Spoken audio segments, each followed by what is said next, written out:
All right, so today we're going to talk about autofocus. And autofocus is kind of a hotly debated topic. I mean, a lot of people just really don't understand the new style of autofocus. And the new style of autofocus is something that literally is probably maybe 2 years old at the most. And what I'm talking about is subject tracking continuous servo focus mode.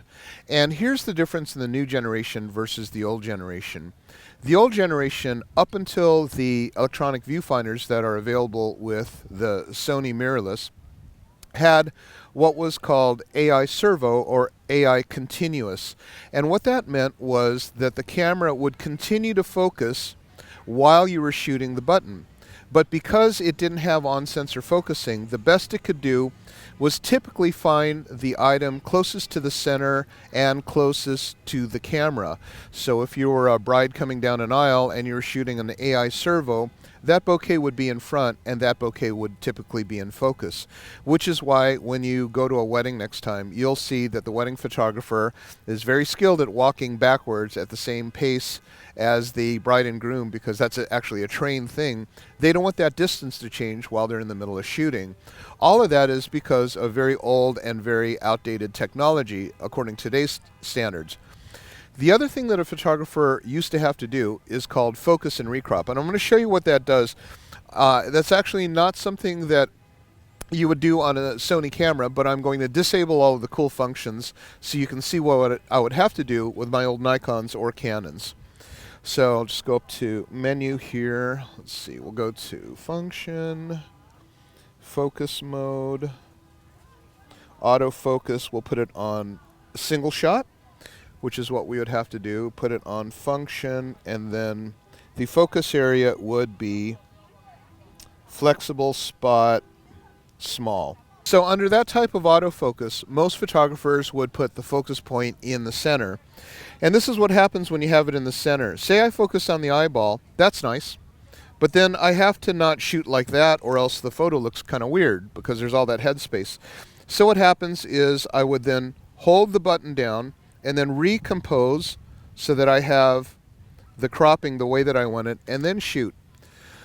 The subject can't move during the time that I've got the button down because it's called autofocus single shot, which means that it basically locks the autofocus. And that's a problem, and that's why a lot of times when you see people shooting a Canon or a Nikon, they'll do what I call the nod. And you'll see that a lot, and it's very confusing to the subject. They'll take a picture and then they'll look down. And we were just in a portrait session yesterday with a photographer who shot a 5D Mark II, and it literally was like she's taking the picture and she's looking at my navel, and then looking, and then it looks like that because it literally has this nodding thing. And what's going on with that nodding is that the photographer is cropping on the eye and recomposing. And so that's what's going on.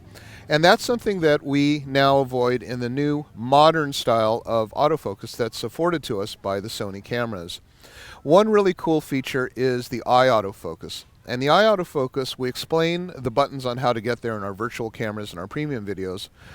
But I'll show you how cool it is. I just press this button and then bing, it finds the eyeball. And let me put this back on. Function goes back to focus area. I'm going to put it on wide. So if we're going to make a really good use of these kind of tracking technologies, we want to put the focus area on wide, because that's not center, this is wide, right here. What wide does is it activates all of the autofocus points. And on different cameras, there's a different number on them. On this A7R2, there's like 399 of them. And so you'll see that a little virtual box is going around following her face. When we have wide on, that means that the entire area is looking for contrast points. And so when I press the eyeball autofocus, bing, finds her right away. That's really handy when you're shooting at completely wide open, because it allows you to make sure that you nail that focus.